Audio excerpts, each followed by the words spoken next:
We spend so much of our time literally asking ourselves and wondering, will they pick me? Right? Instead of really taking the time to think about whether or not you want them. This is a very important question to ask yourself in this journey as all of you are preparing to decide what residency programs are going to be the best fit for you and what fellowship programs are going to be the best fit for you. And on this episode today, mindset shifts that are going to be transformative for this journey in determining whether or not a place is even the best fit for what you hope to accomplish and get out of your postgraduate aspirations. And this is Success in Doses.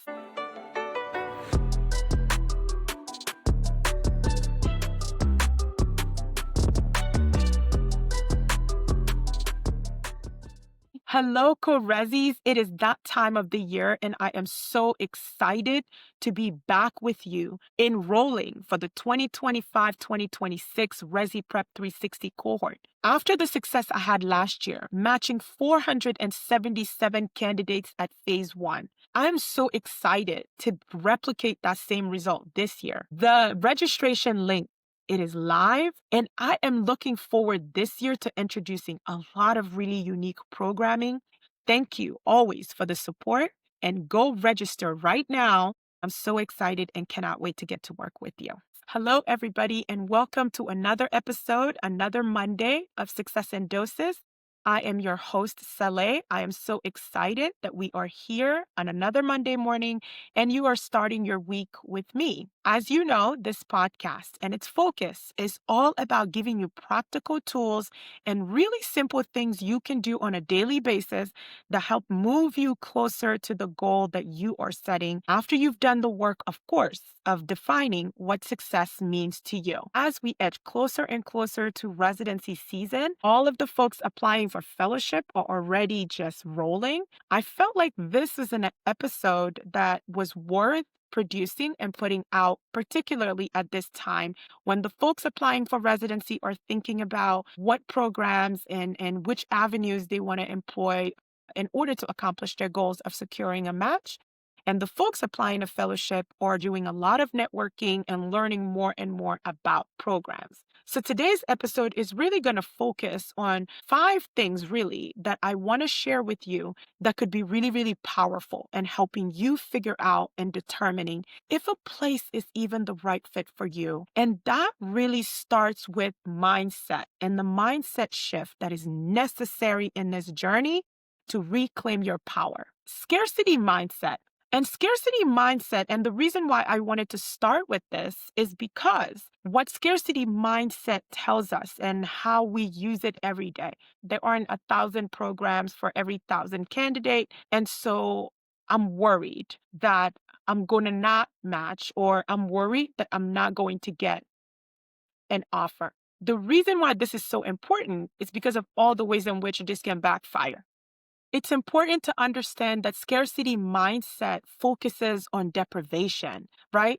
Any program is better than no program. This is a really, really scary way to think about this process because you think you can do anything for 12 months. And I am here to break it to you that 12 months is a really, really long time. People out here don't complete because they realize that they are asking too much of themselves. And so it's important that you are doing that work and figuring out which programs actually really are a fit for you. But that really has to begin with the way you think about this process and you see what you should be considering in the programs that you engage with and what you want those programs to have in order for you to decide, yeah, this may be a place where I see myself being and being able to be successful and thriving, right? And so that begins with reframing some things, right? You have to go from you're not begging for acceptance, but you're interviewing them as much as they are interviewing you. People say this a lot, and I don't know what we can do to help candidates understand this, right? Fit isn't just about meeting a criteria. It isn't that they have this rotation and this rotation and this rotation, but fitness really transcends just what the program has that you want, but also understanding that there are things about them and their culture that you can identify with, and you feel like this may in fact be a place that could be very conducive for you and the things you want to accomplish. And so I wanted to start with just the way you think and the way you think about what this process should be like, because it's going to drive a lot of the decisions you make with respect to where you apply, where you don't apply, and when you're on the interview and you see some of these red flags, the things you choose to ignore versus the things you're just like, oh, wait a minute, this is a deal breaker for me. And so at this juncture, I wanted to give you guys 5 practical things that you can start thinking about, journaling around, and having a strategic approach about with respect to finding program fitness. It's so important. And I think it's skipped so often. And people who've done this well will tell you how beneficial it was for them to take the time and energy to actually identify program fitness. So the first thing I want to start with respect to determining program fitness, it starts with the program's mission statement and any recent initiatives that that program has had. The reason why a program's mission statement can be really important, it's because when you read that mission statement, it's either going to translate into something that you are inspired by or something that literally describes what you are looking for. So case in point, some residency programs' mission is to train and graduate well-rounded clinical pharmacists that are practice ready. That's their mission. Other residency programs, they have a mission that transcends that, right? They are training residency candidates or new pharmacists that are going to be leaders and disruptors and innovators in the research and academia settings, right? They are preparing residents that are going to be ready for PGY2 training and specializations. And so taking the time to actually read a program's mission statement can tell you, based on where you are in your journey, if this is in fact a place that could work for me or a place that may not work for me, because they are not looking for people like me. If all you want to do is to become more confident and be well-rounded as a pharmacist and be practice ready, you need to be searching for those programs that actually have that as their mission. And I think it's important to take the extra step to look into that.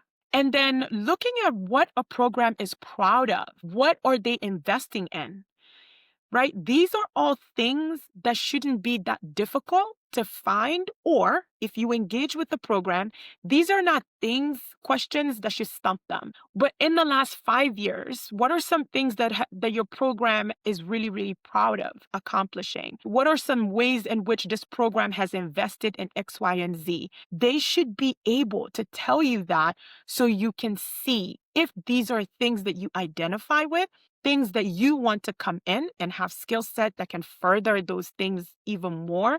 But I think it's important to know what a place is about, okay? The first actionable item is really understanding what the place is about and what the place is going after and what are they in it for. If you can get clarity about that, you are well on your way into crossing programs off your list or solidifying programs positions on your list. Ask yourself, does this line up with how I want to practice and the way I want to lead? It should really just be a yes or no question. For any program that you're reviewing and you ask yourself this question, does this line up with the way I want to practice or the way I want to lead or I aspire to lead? If it doesn't, if that's not a resounding yes, I don't care if it's a fellowship or a residency, that is a program I think you should eliminate from your list. It is not a place you should be working hard to try to get into. Okay. The second thing that I think is really actionable that you should be thinking about with figuring out program fitness is study their residents and fellows. Study them. What that means is you have to transcend the LinkedIn bio. Many of these residents and many of these fellows, if they engage on LinkedIn, what are they sharing? What are they posting about? What experiences are they talking about? If the company has a blog, right? But also, when you meet these residents and you meet these fellows, what are some things that you're picking up on? Or do the residents just look so exhausted? Like, are they really tired? Are they giving off just burnt out to the max vibes? Right? Do you see that there's respect and communication, the way the residents are interacting with each other? Is that something that kind of catches your eye? I think these are really important cues that can tell you things about what the residents are living on a day-to-day basis. But it's very important that you connect with them on LinkedIn, that you engage with them, that you ask these residents and fellows for 15 minutes of their time to share with you what their experiences within that program has been like so far. One of my favorite questions when I was applying for residency that I asked every single program I talked to, every single resident I met, what in your 3 to 5 year professional goal made this residency program a fit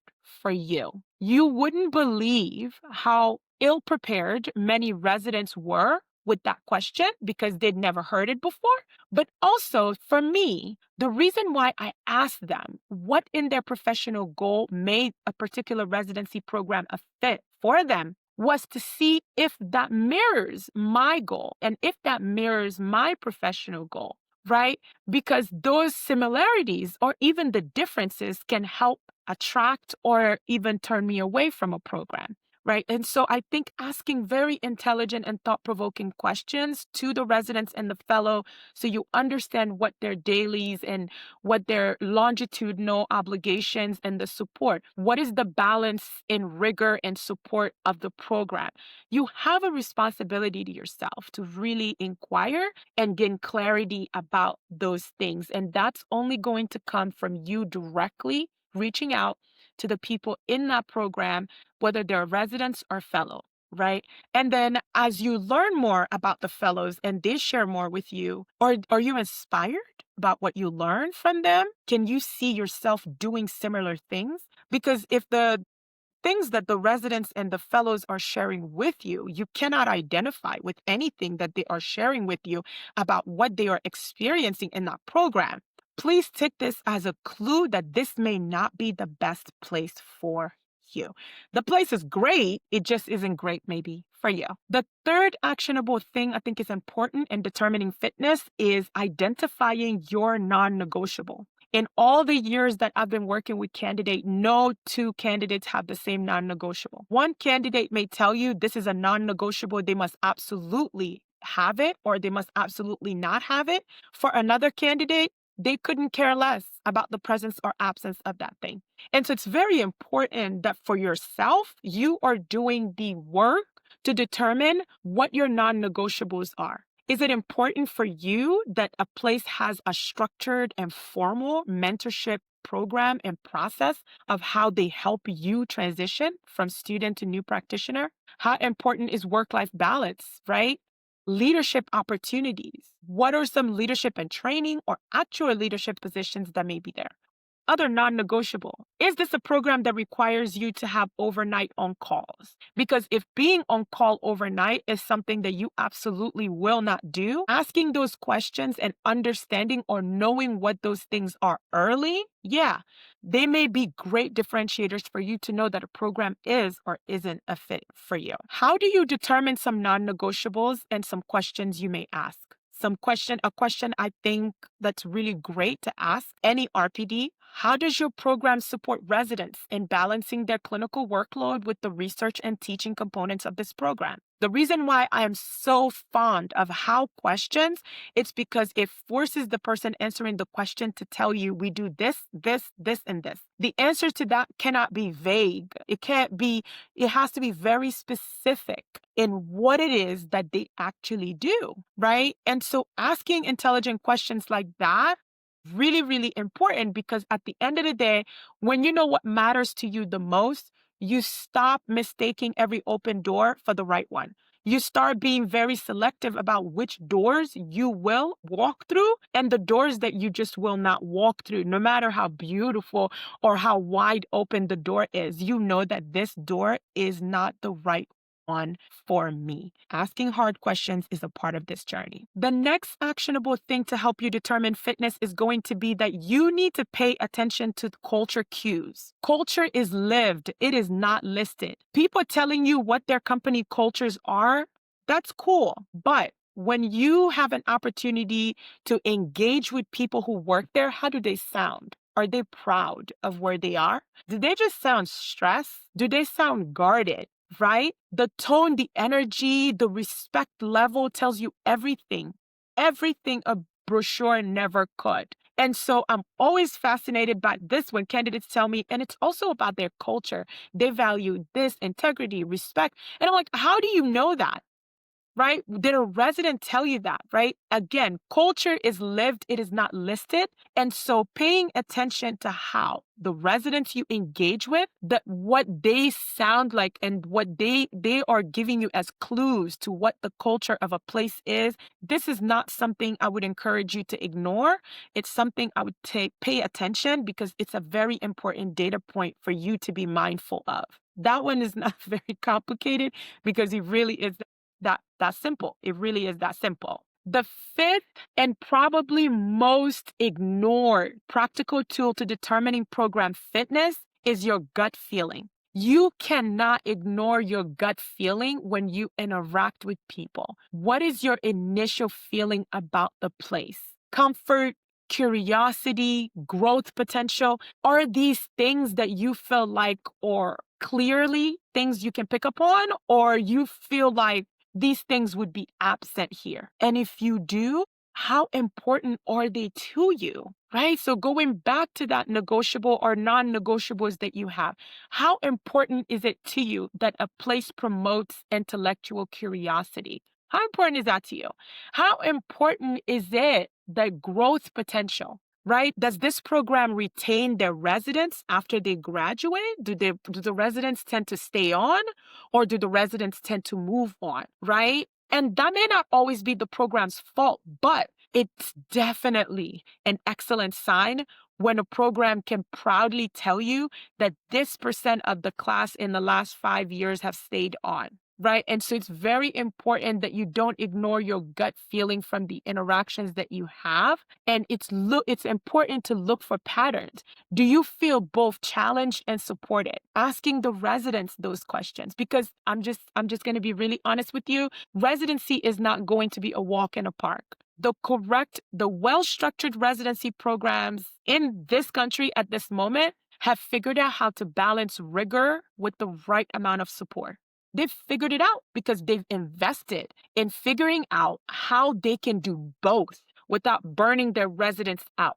So the idea that you're not in a good residency program unless you're just working tirelessly and your workload is ridiculous with minimal direction and no guidance, it's a fallacy. It's not true. There are residency programs out there where residents are working their butts off the entire time they're in the residency program, but they will also be honest and sharing with you that they have not felt like they've been in that alone. They have had clarity of destination and mission. If they had questions at any point where things were uncertain, there were people there that were willing and had the patience and took the time and energy to guide them through their uncertainty and support them through the uncertainty. And I think that those two things can absolutely exist if, only if, the program realizes that that is something that they should in fact prioritize. But if you are in a program where the culture of that program is work, work, work, work, work, you're going to figure it out on your own, they are not going to understand the value of balancing rigor with support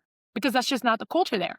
You understand? And that's going to come through in the residents. That's going to come through in the things the residents share with you about where they are and how they feel about what's going on. And so I think it's very important that you go through this, and why I'm dedicating an entire episode to this. It's because year after year, it happens.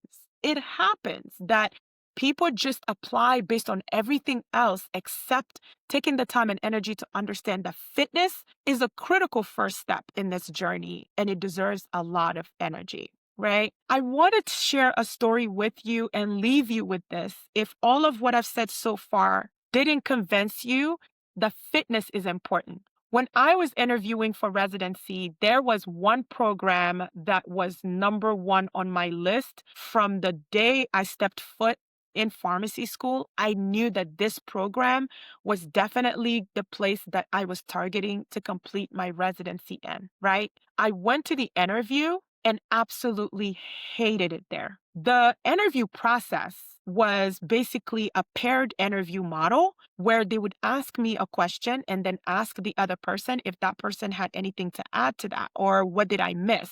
Or they would ask the other person a question and ask me if I had anything to add to that. I felt like that style of interviewing gave me a vibe that this would be a place that would pin me against my co-residents. Whether that was true about this place or not, I later found out that it is true. It wasn't a learning environment that I wanted to be in. It wasn't. And I knew that. I was looking for a learning environment that would foster collaboration, that would foster cross functional learning with my co residents, not a place that would put me in a situation where I feel like, unless I was outshining my co residents, I wasn't performing well. I knew that going into residency interviews.